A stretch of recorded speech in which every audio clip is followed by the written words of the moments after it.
In life, winning happens twice. It begins in the mind as an unwavering belief in oneself and what you're capable of, and a vision of what it is that can be, and then it gets transmuted into reality through your actions, your persistence, faith, and discipline in yourself. Every achievement you've ever seen, every success story of whomever it is that you admire started out as a thought. And this was a thought that they decided and chose to nurture and eventually bring to life. Today, I'm going to be sharing with you 5 winning mindsets that will help you train your thoughts and turn them into tangible victories, tangible successes that you can go on ahead to celebrate in creating and architecting the life that you want to live. Let's dive in.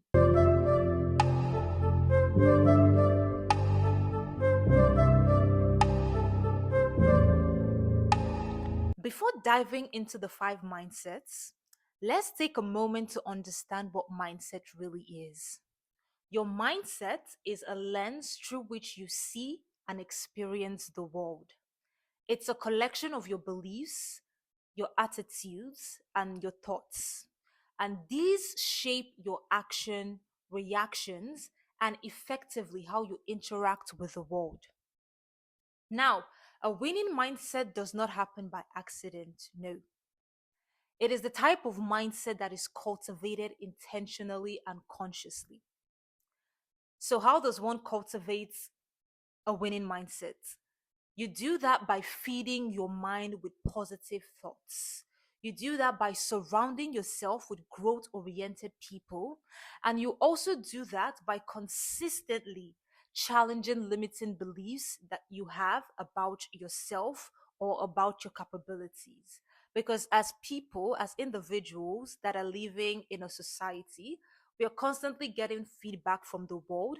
And some of this feedback may not be as positive, so it's our duty and we owe it to ourselves to constantly, consistently, and intentionally challenge these limiting beliefs so that we don't get stuck in a rut. I'm a child of God, and the Bible puts it beautifully. The Bible makes us understand why it's so important to protect our mind and how we interact with the world. In Proverbs 4, verse 23, the Bible says, above all else, guard your heart. For everything you do flows from it. Your heart and mind are deeply connected.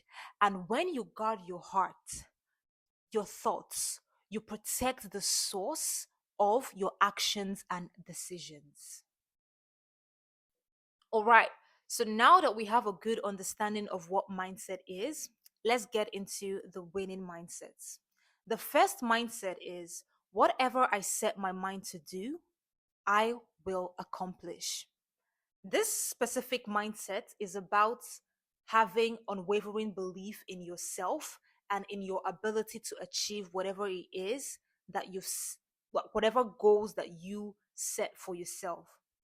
Because neuroscience tells us that the brain thrives on repetition and focus. So when you tell yourself, I can do this, you're priming your brain to seek out every possible route to make this a success.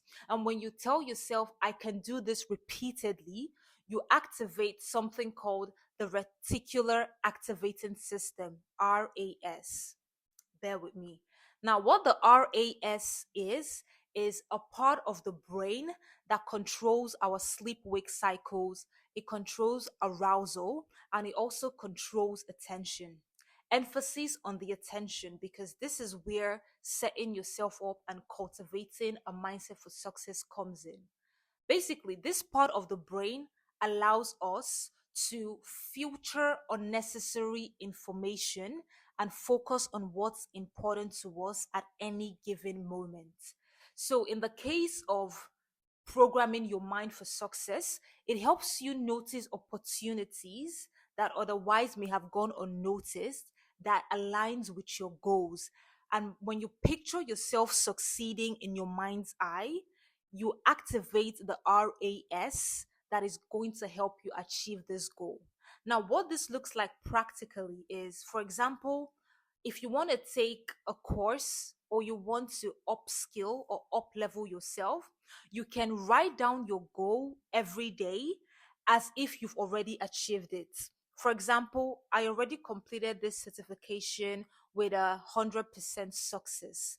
Or if it's a new role that you're trying to get to, or a new industry you're trying to break into, you can write down, I have gotten this role and successfully broken into the whatever industry by this time. And that sets yourself up subconsciously to look for every route that otherwise you wouldn't even have paid attention to.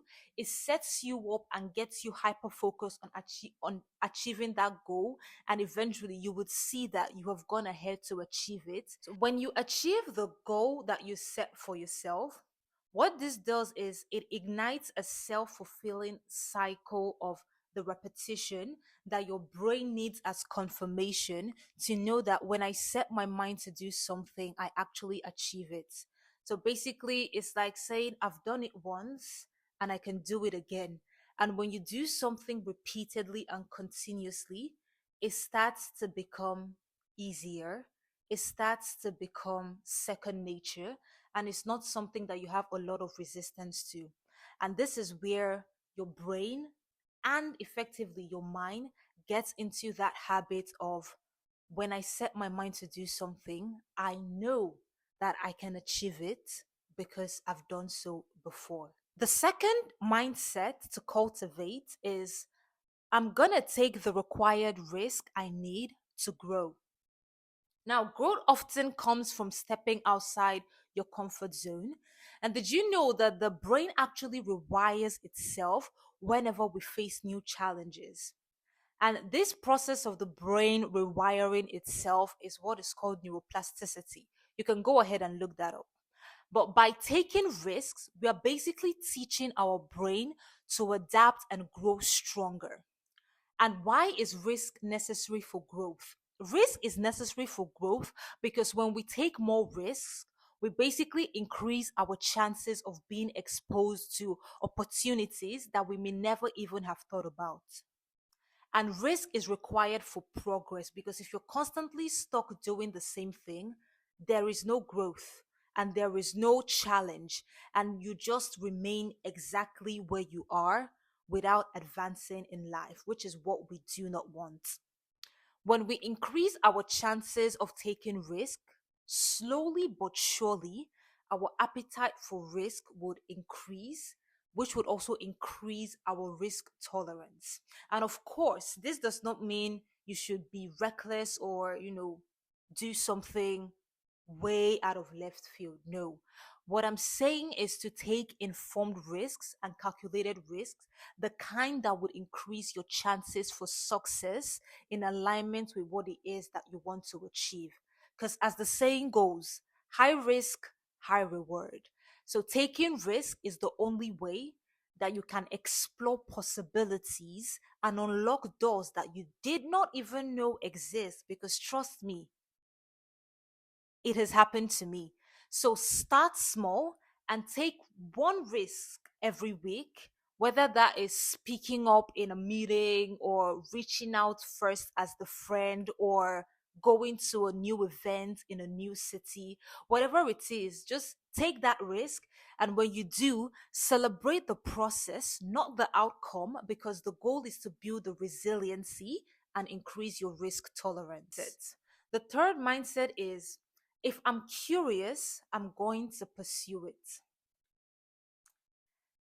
Why is this a part of the winning mindset? This is a part of the winning mindset because curiosity is a gateway to exploration.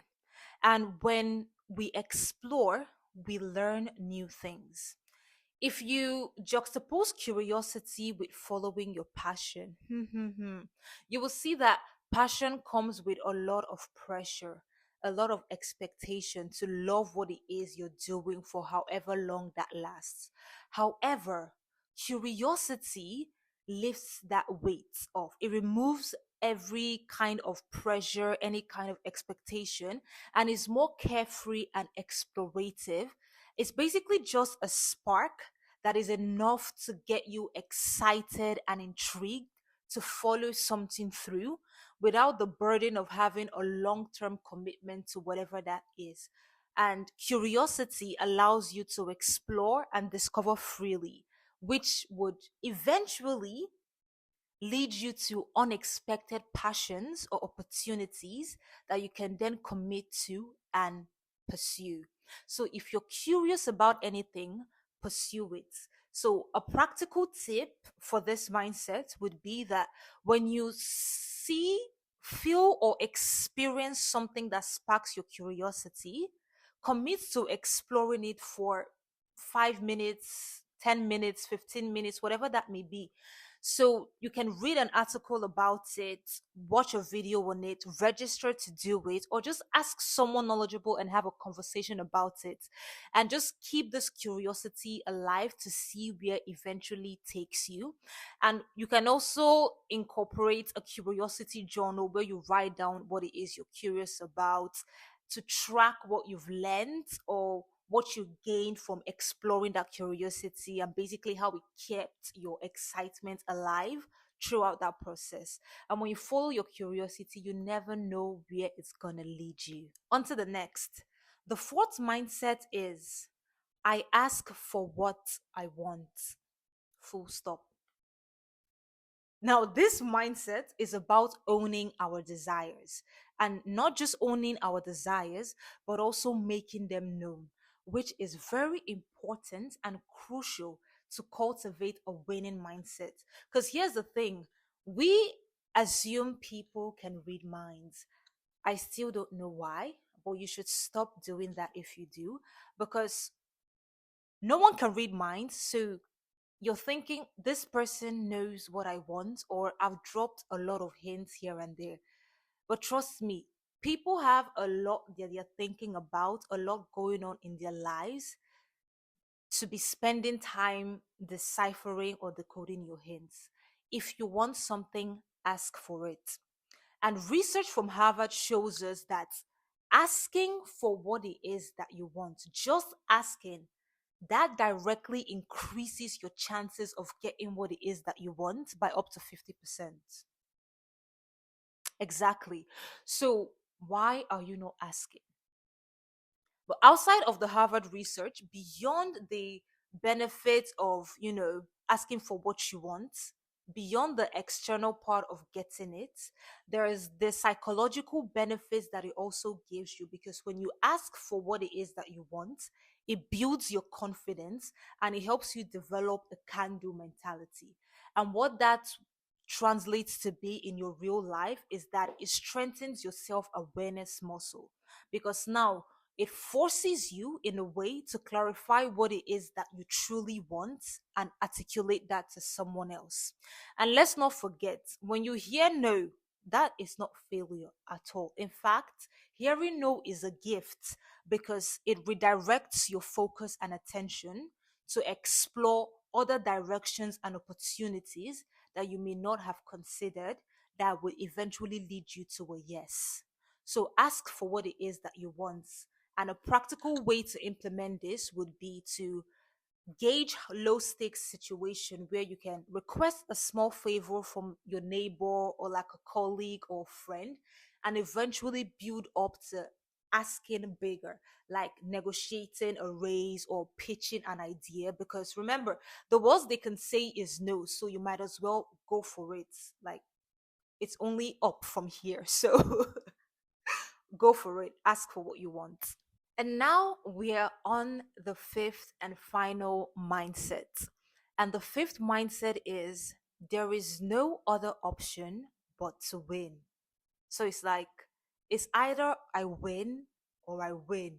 It's a win win situation. And what this mindset is about is commitment. You're committed to excellence, you're committed to winning, you are committed to achieving your goals. And when you remove failure as an option, you focus all of your energy on finding solutions. Like your brain reorients itself to see nothing but opportunities, nothing but solutions, nothing but options. And psychologically, this is called mental toughness because regardless of the outcome, you're winning. And a practical way to cultivate this mindset is reframing. And what reframing is, in its simplest terms, is basically reinterpreting your experiences. So when you do something and you don't achieve it, you don't see it as failure. You reframe that setback as feedback because now you know what not to do. And that is not failure. You're basically a step closer to figuring out what it is you should be doing. In other cases, you can ask yourself, what is the lesson here? What has this experience taught me? And that is a win because it would allow you to adjust your approach and eventually you will become unstoppable because as you eliminate the bad options, you're getting closer to that win. And so you're just gonna is all the way up. And when you repeat that daily to yourself and also engage in actions that further reinforce a winning mindset, you become a winner by default. And at that point in time, whenever you say I'm going to do something, there is no option but to win. So go out there and be the winner that you were destined to be. Whew. We made it to the end. If you've made it this far, you're a winner. You are the true winners. So, these five mindsets, believing in yourself, embracing risks, pursuing your curiosities, asking for what it is that you want, and committing to winning, these five mindsets are game changers because at the end of the day, they're not only going to rewire your brain to set yourself up for success, they also prime you to take the actions that are required to actually be a winner. So, which one of these are you going to implement today? Let me know in the comments. And if you found this video helpful, make sure to hit that like button, subscribe for more content like this to help you grow, to help you thrive. And remember that you have everything it takes, everything. You have everything it takes to win. And all you have to do is go out there because remember, it starts in the mind and translates to your reality. So there's the action component that you have to do. So don't leave that hanging. Go out there, do what needs to get done. No one can stop you if you make up your mind to do it, and just go win. Subscribe. Bye.